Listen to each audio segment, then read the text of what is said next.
Today we are in my kitchen because I want to have a little informal chat about limiting beliefs. This has been on my mind as of late for one really big reason. And what spurred this all is, if you've watched my latest video, I've been into art lately. And the limiting belief that came up when I was first thinking about exploring art and creating art was I'm not very creative. This has been a narrative I've told myself for my entire life, and not very creative. I am not a creative person. And I've been telling myself that for nearly 27 years. In the last year-ish, that I've checked that belief in the sense that what I mean is that I'm not an artistic person, but I am a creative person, because there are so many ways to be creative that don't actually involve making a physical thing or like making something we would call art. There are people who are creative and they are scientists. There are people who are creative that are chefs, that are engineers, that are teachers, that are accountants. I actually know a lot of accountants, and there's a lot of problem solving in many types of accounting, and you need creativity for that. And I think a lot of great students are creative people. I mean, I'm partial to the student aspect, and the thing that has helped me know that I'm a creative person are some research decisions that I made when I was an undergrad. And the distinction between I'm not a creative person and I'm not an artistic person became really clear in the last few weeks as I've started to art journal and watercolor and attempt even sketching. I've just been dabbling my hand in every kind of art form that I can just to do it. I still, in the beginning I was like, you're not an artistic person, Shauna. You're just not, like, you're not good at art. When it comes to making art, and it could be lots of different kinds. It could be digital art, or it could be making t-shirts or fashion design, or I would say a lot of people would consider something like culinary work, making desserts or food as art. So whatever your art form, I think a lot of the rhetoric out there is, to call yourself an artist or the fact that you're artistic means to be good at art. And I think that belief, whether I have it or you have it, and the same thing with I'm not a creative person, is so limiting, because I have never created art, basically ever in my life, in terms of the most, I don't want to say basic, but the most obvious types of art would be something like painting or sculpting and drawing, things like that. Or even making pottery. And I have never had talent in this area. I haven't been good at it, so I haven't done art. My opinion stands with a lot of other things, and I don't quite know why it's taken me so long to apply this to art. But I believe that you don't have to be good at a talent to share it with the world or to be passionate about it. And I've had this belief, particularly when it's come to ballet. And as I've, learned ballet as an adult. And I never applied that to art. I always felt like in order for art to be joyful, you have to be good at it. And then there's a lot of time and skill that goes into being an artist. But at the same time, I always felt like art was something that you were born with. Like, you're either smart or you're not. You're artistic or you're not. And when it comes to art, just like I think it comes to being a good writer, these skills can be learned. And a lot of the artists that we see out there, or friends that we might know online, they weren't just good overnight. Like, most people don't just wake up when they're, 6 or 7 or 10 or 15, however old you are, start sketching and you're just great. Some people, sure, but I don't think that's the majority of cases.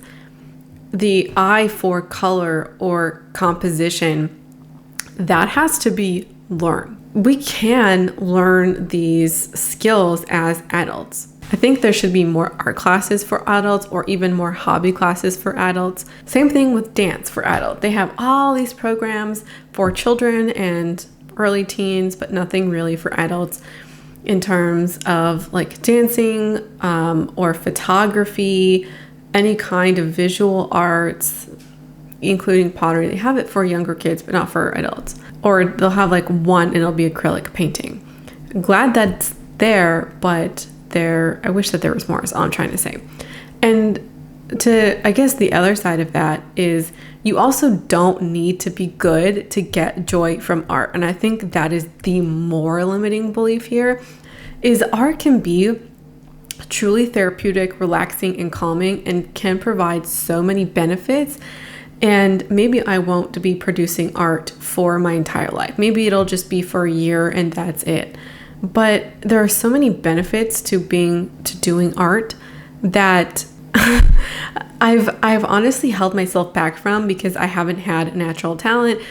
And then there's also something about, well, this is an interest or passion of mine, but I'm not good at it. So like, do I tell people, or who do I talk to about it? How do I find my community? And with the people in my real life who aren't that community, like, how do I talk about this thing as new passion? And so I think that there's like a struggle. There can be a struggle or a push and pull there. Telling ourselves that we're not creative or artistic people really, in my mind, holds us back from pursuing those skills. And I really think, or even those hobbies, and I think talent is irrelevant to find joy, passion, hobby, community. I think I think talent is irrelevant. Maybe you'll find your new skill that you want to produce side things with, or, have a side hustle. But for me, I think the joy can really just be in creating and having it be an outlet. Sure, it's not for everybody, but I think that this belief is such a holdback. And the creativity element also comes to play because I think we sell ourselves short and we say things like, I'm not a creative person, because our mind just goes to the negative, but then we also aren't thinking about the ways that we're creative people in our lives. And we can really dilute the creative practices and aspects about ourselves that already exist, even encouraging that. And our current cultural moment of aesthetic everything, I think, does a lot of harm for creative and artistic expression and endeavors. And I think creates extra pressure of it needs to be perfect to share it. It needs to be, you need to have conventional talent to share it, or you need to have talent altogether to share it, which is totally not true. And by the way, there's so many communities out there and channels and things that are producing what I would say is unconventionally pretty art, but the focus is on expression, or the outcome is irrelevant. It's just the expression that matters most. And I do think this aesthetic Instagram, YouTube life, the day in the life, the vlogs, the art that is being some of the art that's being put out there, the morning routines, there's so many videos that we go to for aesthetics that, sure, great, they can encourage us and motivate us to wake up early or to take up a practice like yoga or meditating or journaling or reading or even art.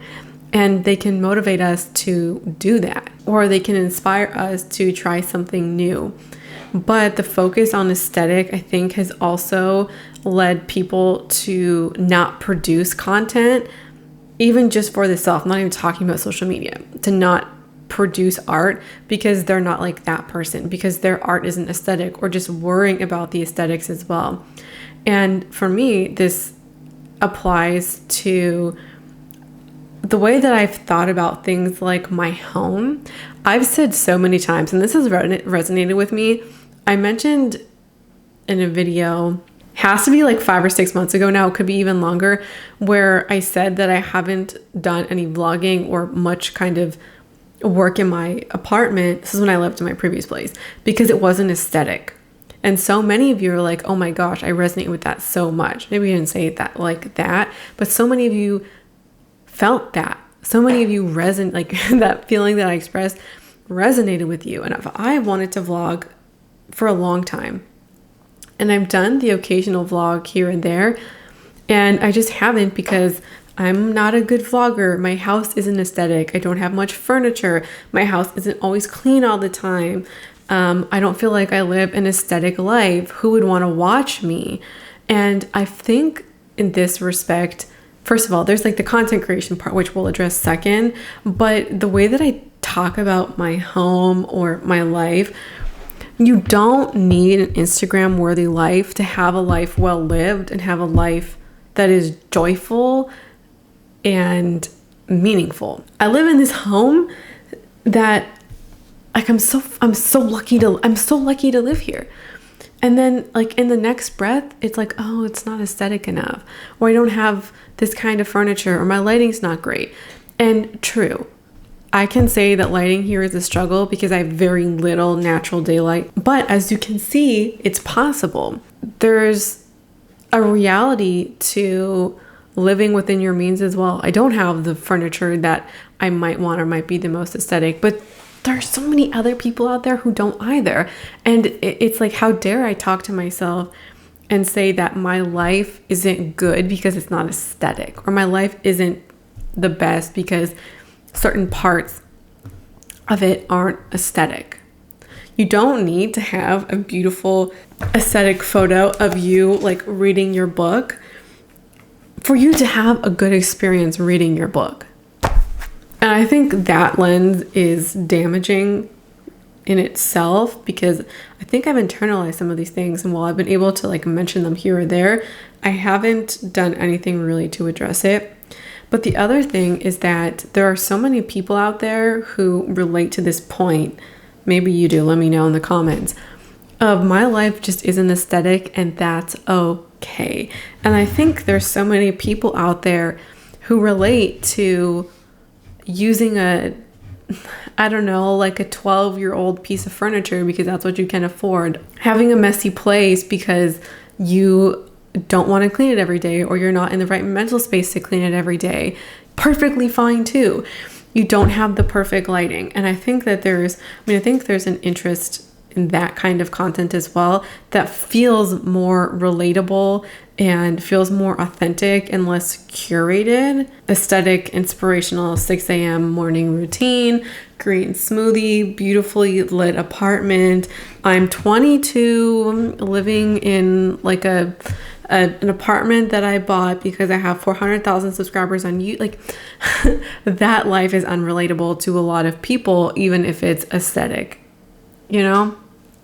And so I've just made some resolutions to myself to try and kick these bad limiting beliefs to the curb. These are just two that have been on my mind, and I know that there are so many more, and even probably more important ones about like how I talk to myself, but these two have just been in my mind because they're in part related. To create art and to make sure I keep creating art as long as it brings me joy. And my personal motto, if it is good, if it feels good, you know, keep it going as number one, and to really focus on the things in my life that make me feel like a creative person, whatever those are. And it's okay for them to change sometimes. So there are times where getting dressed feels like such a creative endeavor and brings me a lot of joy. But then there's other times where it's making a great meal feels like that. That's probably less so, but on occasion, that is what makes the creativity flow. And when I feel like a creative person, I realize that's when I feel like my most me, my best self, and where I am living a life that I am proud to live. And I'm creating things I'm proud of because the expression matters, at least for me. And then when it comes to the narratives I tell myself about my life, about how it's not aesthetic, so it's not good, that one might be a little bit harder to check, but one of the ways I'm doing it is I'm just vlogging. Like I'm just doing it. And I'm going to post it on my second channel. So I have one that is, I need to edit it, but it's hopefully going to go up.